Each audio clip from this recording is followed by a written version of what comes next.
在香港娛樂圈的浮沉往事中，謝賢這個名字始終帶着幾分江湖氣與風流韻。而當他步入耄耋之年，圍繞他身後事的每一絲風吹草動都足以牽動無數看客的好奇心。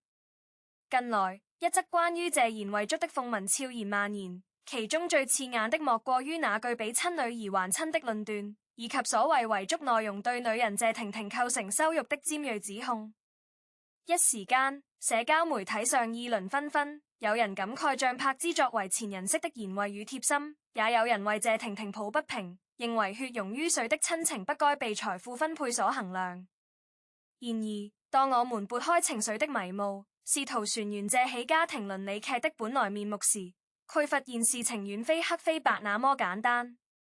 謝賢一生總橫影壇，性情洗脫不羈，晚年卻屢屢被拍到與張柏芝及其兩個孫子親密互動，那份含飴弄孫的滿足感溢於言表。與之相對，謝婷婷常年旅居國外，與父親聚少離多，父女之間的相處模式自然不同於張柏芝日常的噓寒問暖。可若因此便斷定謝賢心中已將張柏芝置於親生女人之上，甚至不惜用遺囑來懲罰謝婷婷，未免過於武斷，也低估了一位父親內心深處的複雜情感。我們需要清醒地認識到，這類傳聞往往缺乏確鑿證據，多源於匿名爆料或網絡碎片化信息的拼接，其真實性本就存疑。而在此基礎上衍生出的道德審判，更像是一場集體無意識的情緒宣洩。將視線拉回到謝賢與張柏芝的關係上，這段始於婚姻，延續於離婚後的特殊情誼，確實是香港娛樂圈難得一見的溫情注腳。當年張柏芝與謝霆鋒婚變，外界普遍猜測謝家潰與這位昔日人媳劃清界限，可謝賢卻多次公開維護張柏芝，稱讚他為謝家誕下兩個孫子功不可沒，更在鏡頭前坦言柏芝對我很好，每次回香港都攜帶孫子來看我，陪我吃飯喝茶。這些話語經由媒體放大，逐漸塑造出張柏芝孝順前人媳的公眾形象。尤其是謝賢年事尖高，身體偶有抱恙，張柏芝被拍到攜子探望的頻率頗高，兩個孩子要失喜氣的畫面，無疑給獨居的謝賢帶來了莫大的精神慰藉。相比之下，謝婷婷自小在加拿大接受教育，成年後更是在歐美時尚圈發展，與父親的生活節奏本就不同頻，加上謝賢本身也是習慣了自由奔放的生活，對子女的陪伴需求並非傳統意義上的日日相守。於是，當公眾將貼心簡單地等同於高頻出現時，便自然產生了張柏芝優於謝婷婷的觀感。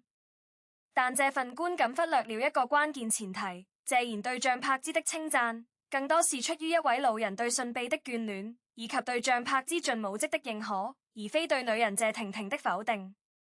謝婷婷曾在採訪中提及，父親理解她的工作性質，也從不對她提出陪伴要求。父女倆保持着每周通話的習慣，雖然不常見面，但感情深厚。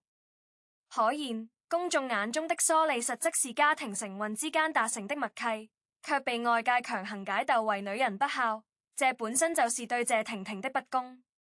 至於那份被傳得神乎其神的遺囑，內容版本五花八門。有說謝賢將大部分財產留給了兩個孫子，有說專門設立了信託基金保障張柏芝母子生活，船有說謝婷婷近獲得少量象徵性遺產，以此表達父親對女人的失望。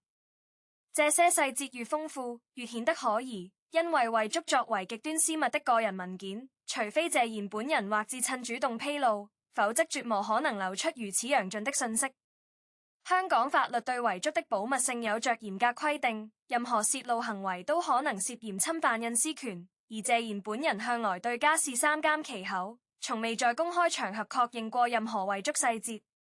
那麼，這些傳聞何以甚囂塵上？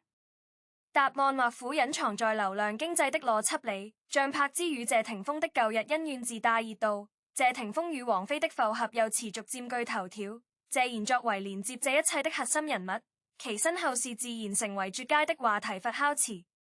某些自媒體為了博取點擊率，不惜將親情關係異化為誰更孝順的競賽，再將財產分配包裝成懲罰或獎勵的籌碼，從而炮製出一場充滿徽劇衝突的倫理大戲。可悲的是，當這種敘事被不斷重複，不少網友竟信以為真，紛紛站序表態。有人指責謝婷婷不關心父親，有人怒斥謝賢偏心過頭，更有人將張柏芝推上模範人式的神壇，仿佛家庭關係的全部意義就在於物質層面的最終裁決。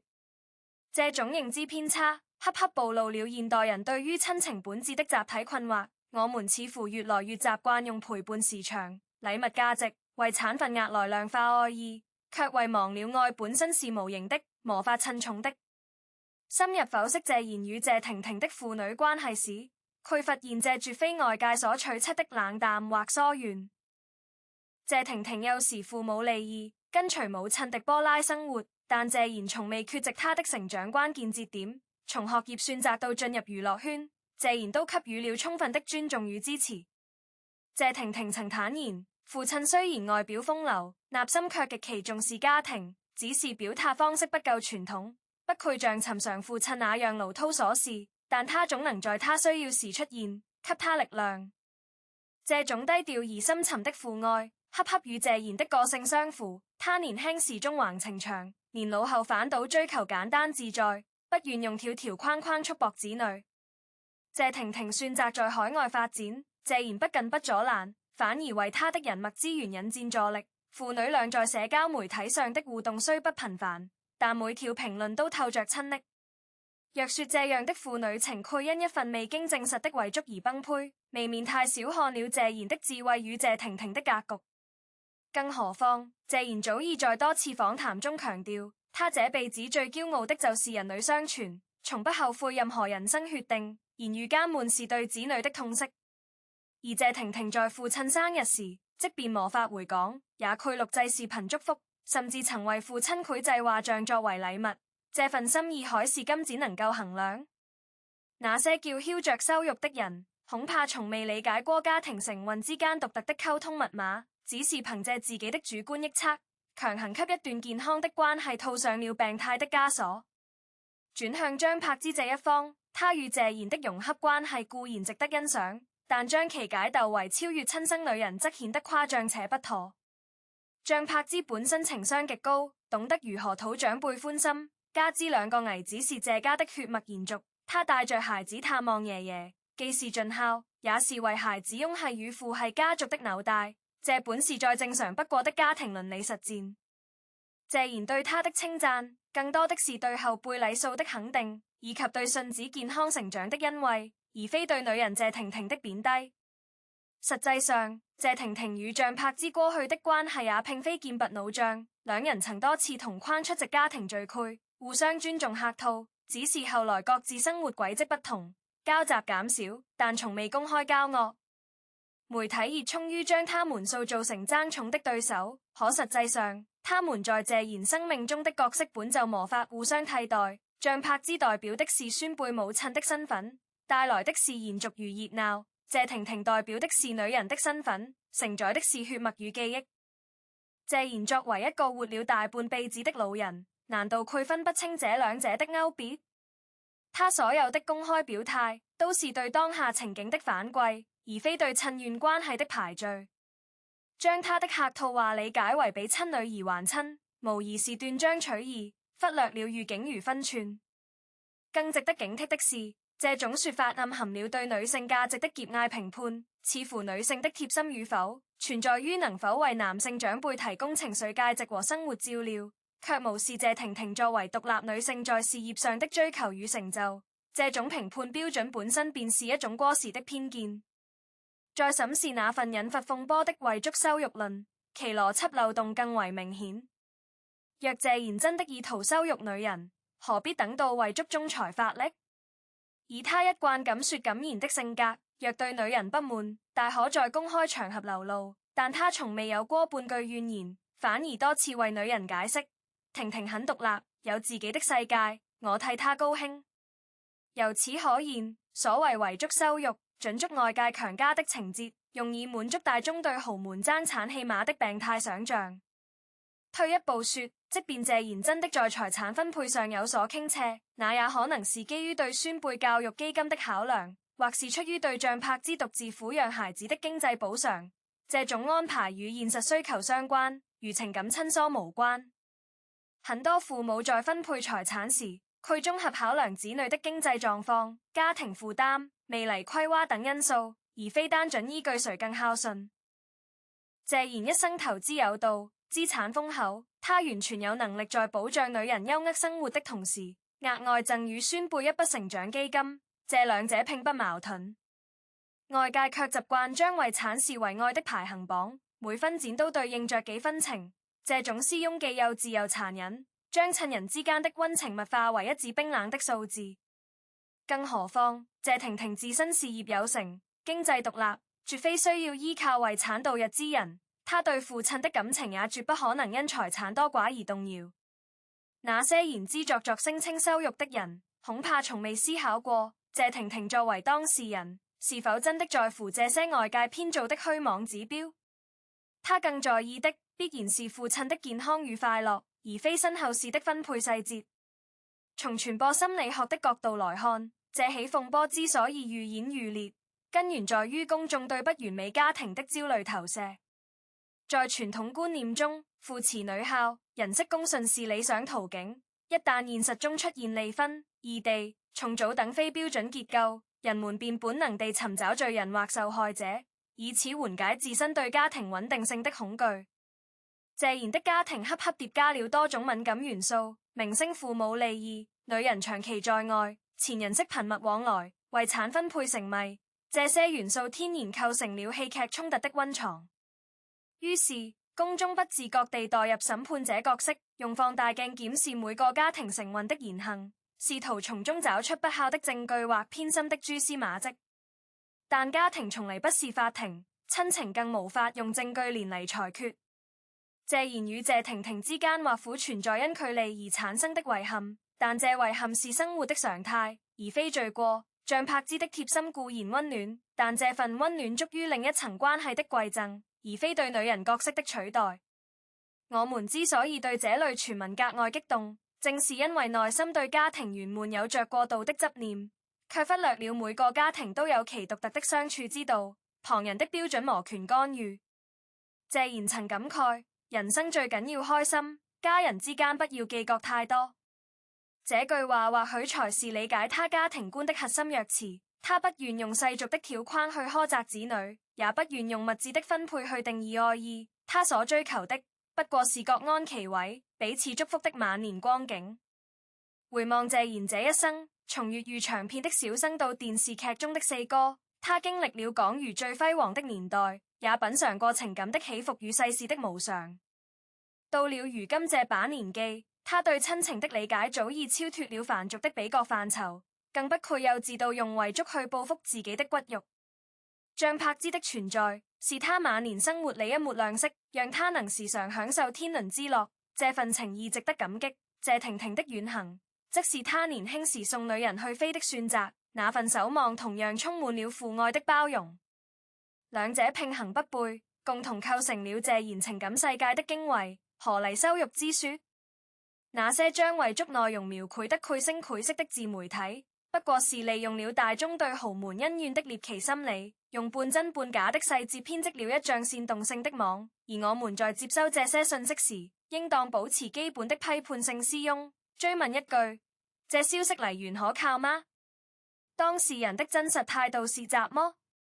遺憾的是，多數人被情緒裹挾，急於站序表態，反而讓理性的聲音淹沒在喧囂之中。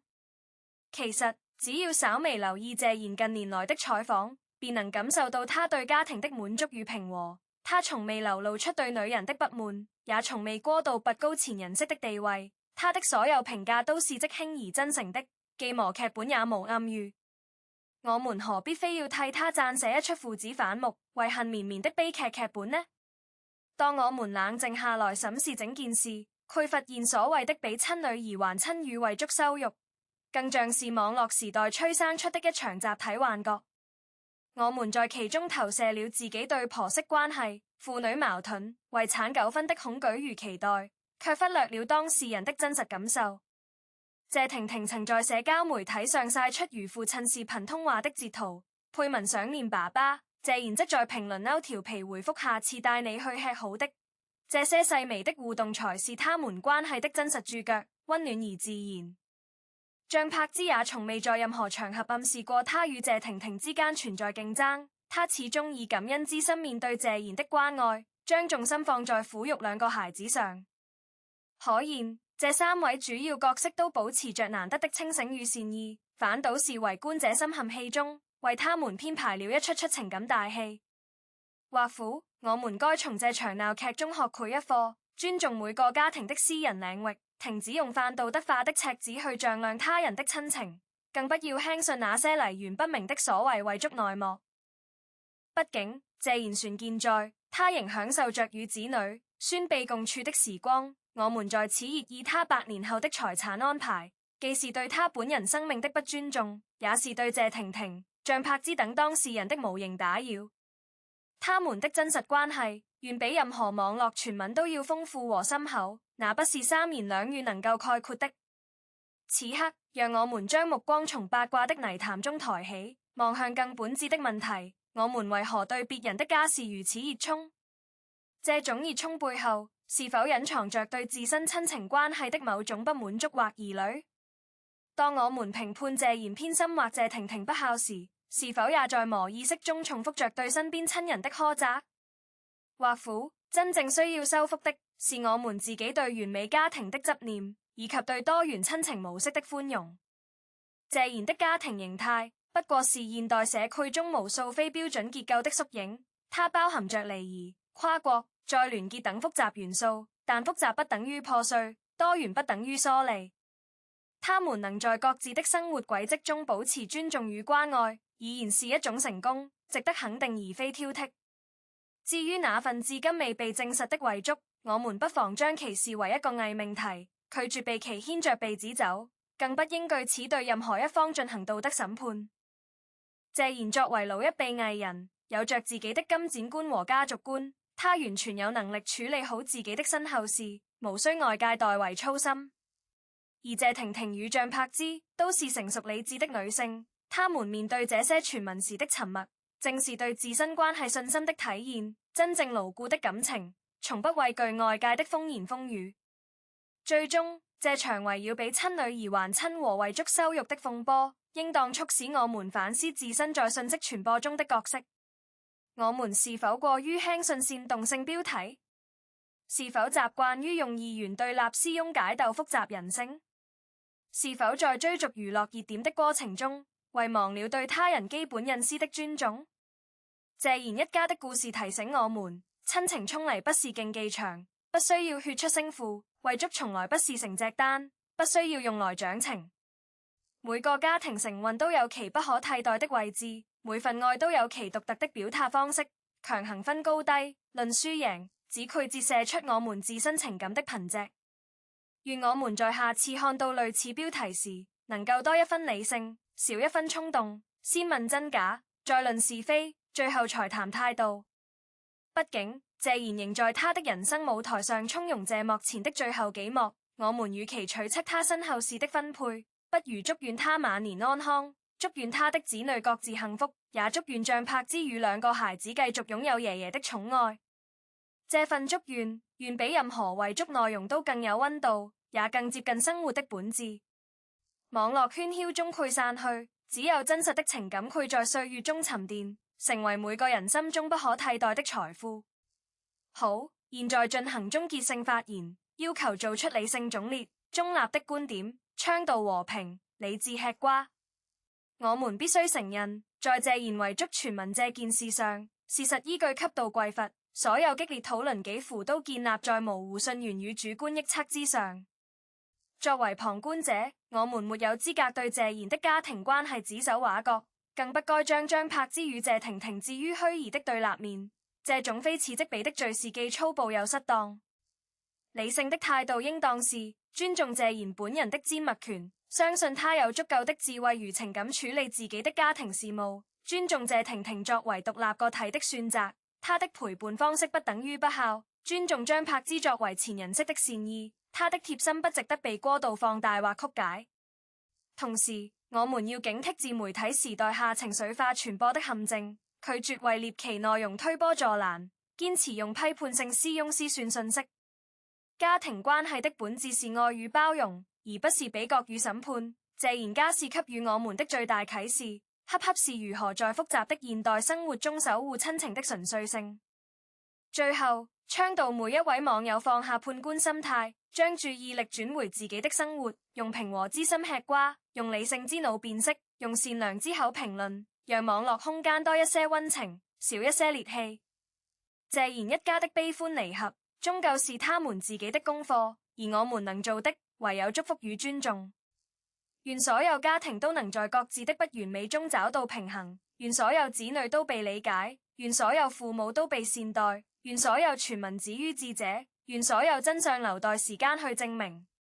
這場風波終將過去，但它留給我們的思考，應當長久地流傳。關於親情，關於財富，關於尊重，關於理智。